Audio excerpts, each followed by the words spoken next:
How we all doing, YouTube? So I am back with another video, and today we're gonna do the 2,000 subscriber Q&A. So firstly, just massive thank you for helping me to get 2,000 subscribers. Really means a lot. The YouTube has been growing massively and rapidly recently, with me trying to put an increase in quality up, a regular upload of once per week, and I am running some ads as well, which has definitely helped the channel grow. So hopefully we can all grow this channel and just get as much content out there as possible, with some future projects that I have lined up as well. So let's get stuck into it with some questions. I asked on a poll on Instagram, I've asked on YouTube, which I got a few sort of comments back, and I've also been asking my clients at the end of some one-to-one calls as well, just any further questions that they wanted answering. And yeah, we've got a good list of kind of career stuff, producing related stuff, and a few little personal bits as well. So let's get stuck into it with a more open-ended question, which is it too cool to be careless? Now, I'm not too sure what is meant by this question, so I guess it is open to interpretation. But I'm gonna say it is cool, or good is probably a better way to put it, to be careless about certain things, but it is very important to care about other things. Now, what you care about is completely subjective to you, whether it's your career, your finances, your family, your relationship. But then there is also things that is important not to care about, maybe people's opinions of you. Granted, that kind of works both ways. You should care to some degree of what people think about you, or maybe you shouldn't care about what other people are doing, for example, with their lives, and just sort of focus on yourself. So yeah, kind of an open-ended question, but my take on it is care about the stuff that's really important to me and really focus on being there for those people and doing those things that I care about. And then all the other stuff is what I would just call noise, so external noise that I can just ignore and forget about. Next question, we have best advice for up and coming producers. I would say plan, execute, adapt. I think these are the three main things that have gotten me to the position I'm currently in. For those that are new to this channel, I've been doing music sort of 4 years now, and I went full time with it in December 2023, so almost about 6-7 months being whoa, that was nearly a close way to drop the latest business expense. Anyways, as I was saying, full-time music for about sort of 7 months, coming up to a year now, and definitely planning, executing, and adapting is what's gotten me to this position where I currently am now. Now, what I mean by that is you want to plan what you want to do and where you want to go. With no plan, you're just going to be all over the place and you won't really know what to do. Execute, you want to stick to this plan and execute it as well as you possibly can given your circumstances, because life does get in the way and there are hurdles. Some of those hurdles you can jump over, some of them you can push to the side, and some you are going to try and jump over and hit them and fall flat on your face. And then that's kind of where adapt comes into it. Adapt through these hurdles, and also don't stay too rigid to your plan. You may miss out on opportunities that could benefit you more than the plan that you actually created. So for me, so what I do for this, for example, is I have a whiteboard in my bedroom, and I typically kind of plan a year at a time. Before that, I did do about a 2-year plan, and I tried to execute that as close as I can. I did it probably about 80% completion, Some things went better than expected, some things went worse than expected, and yeah, that helped me massively.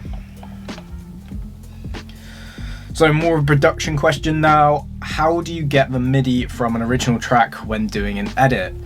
I have done quite a few videos on this, so I just go through my channel, and I believe there's even a playlist on how to make an edit. So yeah, just have a look through some of those videos to start off with.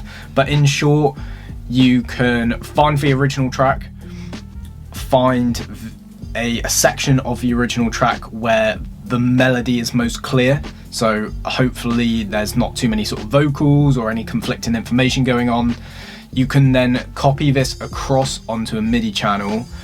The MIDI channel has to have an instrument or a sample loaded in, and then it will say convert to harmony, melody, or drums. You want to click on melody, and Ableton will do its best job at converting the melody. Doesn't always work, so then you have to kind of raw dog it sometimes and literally find the key of the original track and start putting the notes in yourself. Not the easiest thing to do by any means, but there's definitely harder things to do with music production. So question number 4, I'm definitely going to lose count of all of these. This is a question that got asked quite a while ago on my Instagram, but I actually think it's a really, really good question. Do you think it's worth pursuing a career as a DJ/producer in 2024?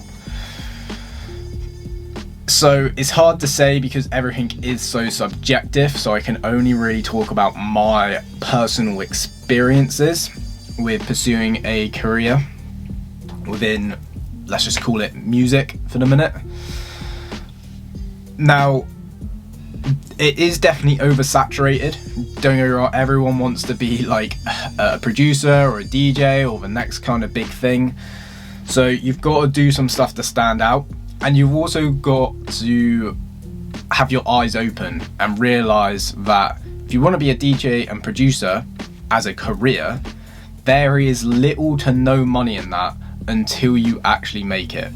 Until you can start charging really £1,000 to £2,000 plus per bookings, and you're getting those bookings, let's say 3-4 times a month, even then that's a decent income, but it's not that much by the time you actually think about all your travel and all of that kind of cost. For example, I still do a lot of gigs on the cheap because it's just good for social media, but ideally I worked out if I was to make even just £100 profit, I need to be charging £500, and in the grand scheme of things I'm still a very small artist. So that's number one thing you want to think about before pursuing a career as a DJ in 2024, is that it's oversaturated and there isn't that much money until you really get to that sort of upper echelon. Now that's not to say that you can't be smart and do many things to help that career and bring income in along the way. So for example, if I just use myself, I have this YouTube channel which as of recent has hit monetization, so as that grows over the next few years, that will be a source of income. I have my services, which is probably my main source of income. My one-to-one tuition, mixdowns, masters, all of that kind of stuff. Digital products, so sample packs, templates, courses, that's probably like the second main income. And you know, these start compounding as you grow as an artist, these will go up as well. So that's a really good way to make a career as a DJ/producer in 2024. But again, it is slightly oversaturated, so you have got to find your niche. I was very lucky that not many people were offering these services or products within the sound that I make. But you go to kind of mainstream tech house or more minimal, you know, 90s kind of sound, there's a lot of people doing these kind of things. So then to stand out from that is still really difficult, and it's not like you can just be a nobody and then start trying to offer these services. You kind of have to earn your stripes, if that makes sense. You got to have those releases, you got to have the DJ support for then to people actually go, okay, I'm gonna take this guy's advice and give him my money to learn, buy his products, services, whatever. So yeah, really good question, but kind of just to sum it up, if you want to be a DJ / producer, you got to be in it for the long haul. So I'd recommend finding a job that you enjoy along the way. If you want to make an income from music but from other sources, very, very good, but it is time consuming and it isn't effectively in a business at the end of the day. You know, I have Brendan James as an artist and Brendan James Music, which I kind of look at as a business. How to make dark garage styles, wobs and sub basses. There'll be really good videos on YouTube on this because garage is becoming a really popular genre. Can't think of any channels off the top of my head, but mainly what you want to look at is probably FM sounds and square waves. Just the tonality of them usually equates to better kind of sounding wobs and dubs and all of that kind of stuff. The wobs, you want to make sure the filter envelope has quite a lot of tack, and that's what's going to give that whomp kind of effect to it. A bit of a release so it kind of smoothly tails off as well. All those sounds sound quite nice with a bit of modulation, sort of detuning. So LFOs, chorus, any kind of stereo imaging plugin will really help elevate them. And sub basses are pretty much the same. Probably within garage music, they're probably adding a bit of distortion just to give it that extra bit of sort of crunch compared to minimal music. Favorite track you've made? I still really like Relax. I think that got loads of DJ support. Unfortunately, I can never do a breakdown on that one as my hard drive broke. So I do like that one. I still like Dance For Me, which was my initial release on my label. Funnily enough, I've never played it, but I do really like that one. But I'd definitely say as of recent, it seems to be getting in the majority of my sets, is my Art Teriax remix by, well, it's by me, but the original artist is DeAngelis, which I have done a breakdown on. So you can go and check that one out. Right, a few more left before I start breaking out into a sweat with this burst of hot UK weather that we're having over here. How to stay humble as you grow. Cool question. I don't really know if I'm equipped to answer it. I'm not exactly like a big time artist or anything, but something I always try and think about is almost keeping it as a separate identity. So yes, I am Brendan, and James is part of my name, it's my middle name, but I look at Brendan James Music as kind of a business, as kind of a separate entity and not just me. That helps a lot. You know, I've been to a few gigs and people say, oh, you're Brendan James, and I hate it when people do that. It's just Brendan. So yeah, I think just trying to separate myself from the artist side can really help as things start to grow. Kind of detaching your ego from what could potentially boost the ego, if that makes sense. Another production one. How do you make your vocals sound clear in your mix, and what software for acapellas? So I would have done plenty of videos on this on the channel, but to kind of answer it briefly, to keep them clear in the mix, just have a good original vocal to begin with. By original, I mean just like original source. I don't mean you have to originally make it. So yeah, high quality acapellas, good quality samples, all of that kind of stuff is going to help massively. The level of the vocal, make sure it's not too loud, make sure it's not too quiet. EQing it, make sure you cut off all the low end so it doesn't overpower the mix, and you can also roll off a lot of high end on vocals too.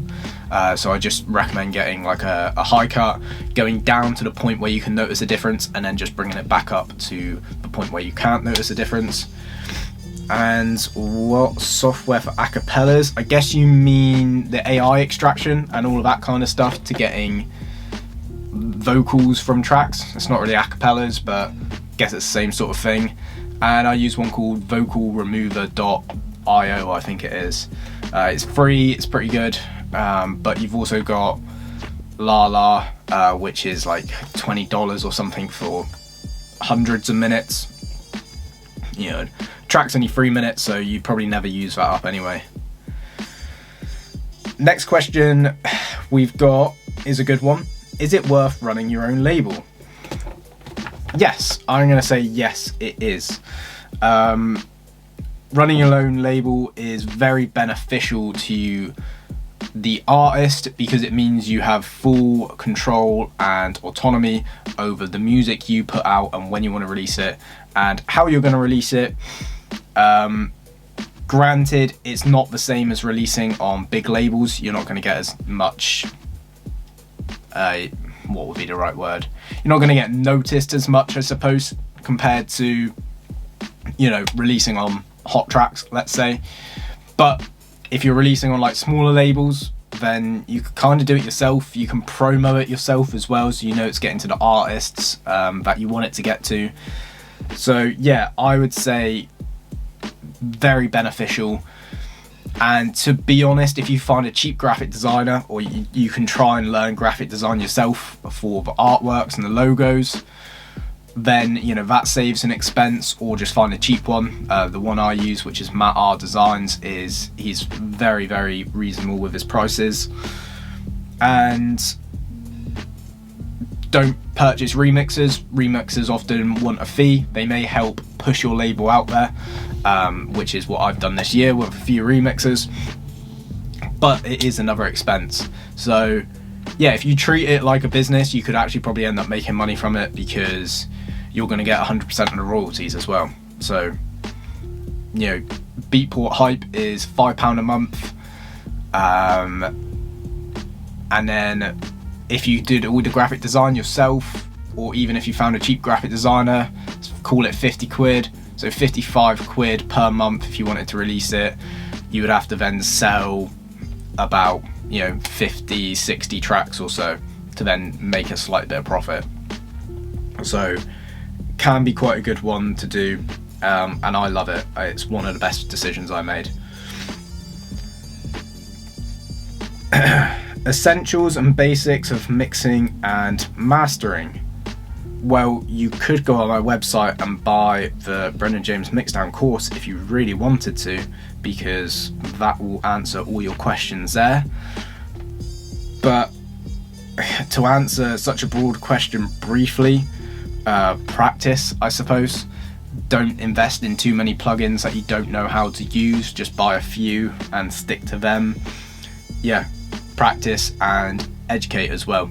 Like the best decision I made was getting like a Mixdown course, and that's not a plug, because the one I used was by Streaky Music. Bit expensive, but very, very good. Gigs picking up? Question mark. I don't know why I said question mark like that, but anyways. Kind of, yeah, I suppose they've definitely got better over the past 6-8 months, but they're still not exactly popping off. Do I expect them to pop off anytime soon? No, and that's not me being pessimistic, that's me just being quite realistic and looking at what's so popular at the minute and what's happening within the industry and scene as the UK. And it's usually all the same kind of artists are getting those big bookings. They all have a very similar sound, although they have a distinct style between them. It's all this kind of 90s synth heavy house music influence, which is great. It's great party music. I used to really like it before it kind of popped off. And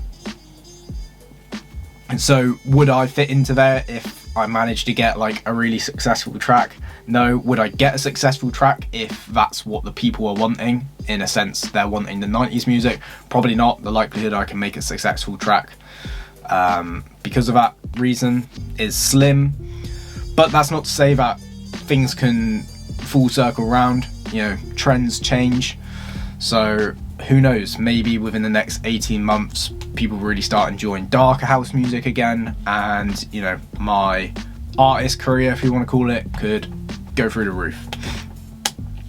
But yeah, getting better, but not as good as I'd maybe like. Trying anything new with hat layers? Not really. Am I trying anything new with hat layers? No, not really. I'm just trying to do less with more, which usually seems to get a bit of a cleaner result with hats and kind of just the music in general. And we got one more question, and quite a nice broad one to sort of finish things off. Best piece of advice you have received? I can't really think of any kind of advice I've received that has helped me a lot. I definitely listen to a lot of podcasts and used to read a lot, and I'm definitely trying to start reading more again. So I'm more of like a quote person than an advice person. Not that an advice person's a thing. So I would say, if I was to flip this question on its head maybe, which is best quotes you live by, or best quotes that you enjoy, I'd probably say there's two. One is, you've got to become before you can be. I really like that one as like a mindset kind of hack. In a sense, you've got to think that you are that thing before you can be that thing. So for example, if you are wanting to be a DJ producer, you've got to think that you are a DJ producer before you can actually be, because then that's kind of reverse engineering your actions and what you're going to do. If you think you are a DJ producer, then that means you're going to produce every single day. It means you're trying to get secure as many bookings as you can, posting on social media, yada yada yada yada, list goes on. So yeah, that's probably one of my favorite ones that I really, really like. And then another good one is, your past has nothing new to say, which doesn't really apply too much to music, but for someone who is a chronic overthinker and can often relive things in the past within my mind, that one can be super helpful, just to sort of realise, you know, it's got nothing new to say because that's in the future. So there we go. That is a bunch of questions answered. Yeah, many thanks for the growth again. Don't know if you heard that or not, but it's a big lorry horning something. But as mentioned at the start, I said I was going to talk about what is going to be coming up for this channel and future projects and stuff for the true fans that would stick around for about 20 minutes or so. So I guess the next big thing to reveal is the new business adventure, new project, Serotonin Studios. You'll be seeing more of this in the coming months, but you can expect all the content that you've come to know from the Brendan James Music YouTube channel funneled into one member's site, which will have a community aspect. It will hopefully, fingers crossed, bring on other artists as well within the scene and the industry, whether that's smaller artists or even bigger artists doing more talk and industry related content. So we're hoping to launch that of later this year. I'm not going to give away this specific date or anything yet. And then from this YouTube channel, what I'm going to start doing is trying to document me a bit more. You know, it's Brendan James Music, but we're definitely pushing education content at the minute, so it's going to kind of be swifted in to Serotonin Studio, which will have its own YouTube channel as well, so don't worry, there will still be free content if you do not want to purchase a members site subscription. And then Brendan James Music will be used to kind of just document the journey a bit more, because I've said it many times in front of this camera and sat in front of this seat and said I would start vlogging and documenting and yada yada yada, and I haven't. And I'm hoping within the next sort of 3-5 years things should really start to pick up for me, and documenting it now would be a good decision, so I can bring you along the ride and have things to kind of look back on and reminisce. So anyways, I'm gonna call that video here because you're probably fed up of listening to me talk by now, and yeah, I will see you in the next video.